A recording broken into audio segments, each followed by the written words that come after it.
Hello, this is Daniel Mark, and today I'm going to be doing another review. This time around, I'm going to be doing a review for Ted 2. So yeah, this movie stars Mark Wahlberg, Seth MacFarlane, or the voice of Seth MacFarlane, Amanda Seyfried, Jessica Barth, Giovanni Ribisi, however you pronounce that name, um, Morgan Freeman,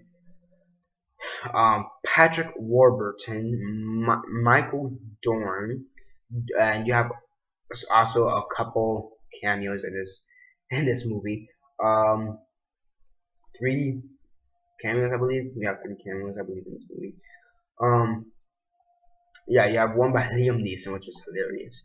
You have one by Liam Neeson, one by Jay Leno, and Jimmy Kimmel. We also apparently have here. And also you have Patrick Stewart, who is narrating the beginning and the end of the movie. Um, So yeah, before I begin, before I begin, though, 10 second spoiler warning as usual for those that get to actually watch the movie and haven't already. Please don't comment down below or message me. That never gave you fair warning because as usual I did.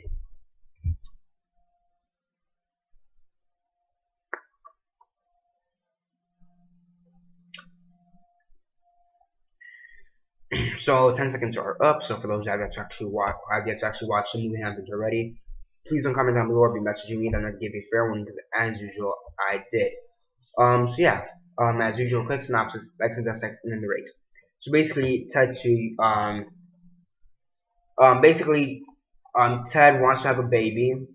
So Ted wants to have a baby. So when he goes to adopt a baby, it is found out that he is not really a person. Yeah, like no shit, he's a talking teddy bear. Of course, he's not really a person. But like logically or realistically, in the movie, he's basically been going undercover, I guess you could say, or he's been going under radar. The government really hasn't paid attention that he's been around for this whole time. Hasn't paid taxes and shit, and and basically say, you're basically property. You're a talking teddy bear. You're not a real person. You're property. So now it's a civil rights battle, for them. So yeah, because he's married to Tammy Lynn, they annulled his marriage. They cut off all his credit cards and banks and whatever. He got fired from his job, so now he has to prove that he's a person in the court of law. And yeah, it's pretty not as good. I'm gonna say straight up, it's not as good as the original one. I would say it has more jokes than the original one, but I feel like the original one had more of a plot and it was more original because when the first one came out back in like 2012 or 2013, 2000, when did it come out? Yeah, 2012, 3 years ago. How many people thought, how's a smoking, cursing, talking teddy bear gonna work? It worked in the first one, and now we have part two. Um, so yeah, I would say I had probably more jokes, but I think the first one had more of a plot. Um, so yeah, my stepbrother basically discussed it as it being more of skits than anything like just being small bits. The first like 40 minutes, 45 minutes being more of just skits, more being just small pieces that really don't have any plot, not plot, but don't have any not substance connection, I guess you could say. They're just skits, one skit after another skit after another skit after another skit, etc. And to a certain extent, I do have to agree with them. Did have a kind of a pacing issue. It was just kind of just skits going after skits over skits. So yeah, and I will have to say it is a bit predictable because you're thinking, of course he's gonna become a citizen by the end of the movie. Because if they don't, one, it'll be surprising. So then it won't become predictable. But let's be honest, it is. So it is predictable. I will say that for the most part, the jokes were hilarious. Dude, I was like laughing my ass off throughout most of the movie. It was just hilarious. I mean, they had like this bong or whatever it's called. It was like the shape of a dick. That was hilarious. That's probably one of the funniest things ever. In this movie, because the guy Seth MacFarlane, he created Family Guy, and he's known for pushing the limits. And then in movies, you really don't have many limits to push, especially after the first one. So here they just kept pushing and pushing the limits. Surprisingly, still being able to do it. So yeah. Um, So I mean, overall, I do have to say it's probably funnier, but it doesn't have as much of a plot. The whole thing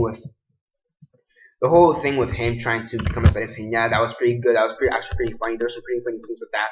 So and then you have Giovanni Ribisi's back for this movie, and I'm just like, why did they bring you back of all people? I mean, your character was kind of just like kind of bullshit in the first movie. He was integral in the first movie, but here he's kind of just like he's basically the same character. It's like same situation, just different. It's like same it's like basically he's doing the same thing, just in a different situation. Now he works for Hasbro, which is the company that created Ted, and now he's trying to make Ted into a product like he tried in the first movie. And I'm like, they really didn't need you here. Like, I think the plot could have worked without you. Um, I mean, I'm pretty sure the plot could have just worked without him. I mean, because Giovanni Ribisi he's at the beginning of the movie talking to the head guy who works at to the head honcho at Hasbro. We see him in the court case, and he kind of just disappears to like the end of the movie, where they're at that WizardCon all the way in New York Comic Con or whatever it's called. He doesn't really appear up until there, and even after that, it made really no sense. I'm like, you could have just had. Ah, you could have had Ted just get lost at Comic Con and have John and Amanda Seyfried's character find him and still be okay. I mean, really, I think the only reason they brought Giovanni Ribisi's character back is just to have this emotional moment between John and Ted, and that was actually pretty funny. That was a pretty funny scene. Where you had John, and for a second we thought he died because Giovanni Ribisi's his character basically throws like a starship trooper, I believe it was called, from Star Wars, I believe. Yeah, I'm really bad with names. He throws basically one of the ships, I guess you could say, that was hanging from the roof. He cuts one of the lines. It starts when it was supposed to hit Ted, but John, he kind of just Mark Wahlberg, John, he kind of just runs in front of the teddy bear, and it hits him inside, and then he has to be hospitalized, and it makes for a pretty good sentimental moment. It was pretty good, but at the end it was still pretty funny. At the end, I really found no reason for Giovanni Ribisi's character. Again, Ted does become a person in the court a lot at the end, etc., etc. So yeah,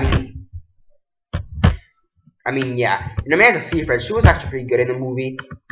She was actually pretty good. She actually fit better than Laurie, or Mila Kunis from the first movie, and her character Laurie. They kind of explained, they got divorced. But yeah, it was kind of just a really bullshit excuse to write her out of the movie.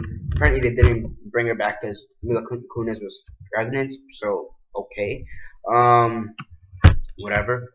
So yeah, I do think that Amanda Seyfried's character, Sam Jackson, that made for a pretty funny joke too, which was shown in the trailer. They showed the joke in the trailer. I think she worked better with the three with Ted and John because she actually liked what they did. She smoked pot and she was okay. She didn't really give a shit about talking teddy bear, smoking pot with his human friend. Compared to Laurie, she's like, just move this thing out of the house. And Laurie, she antagonized Ted, whereas Amanda Seyfried's character Sam Jackson, she liked him and embraced Ted. So I also like that aspect. Overall, it's still a pretty good movie. Not better than the original, I would have to say that. You really give it some thought. It's not as good as the original. Not even remotely close. Also, because you've seen this before. You've seen a talking teddy bear before now. And also, this is the Also, the funny thing is, it's not only is this a sequel, because it is Ted 2. This is also the second talking teddy bear we've seen this year, because we had Paddington all the way back in January. So we've had two talking teddy bears this year. So you have to think about that too. I don't know how many people have actually thought about that, but I literally just thought of that on the spot.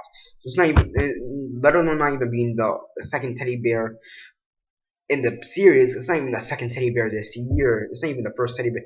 Let alone that's not even original. It's not even the first teddy bear we've seen this year talking. So yeah, in Paddington, That teddy bear doesn't drink and smoke and pot. That one just likes to fool around in the rain. But here he likes is smoking.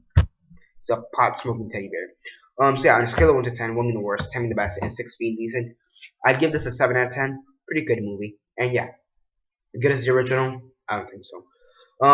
That's basically it for this review. Like the video, share on Facebook, Twitter, MySpace, or whatever you prefer. And that's basically it for now. And this is Daniel Mart signing off.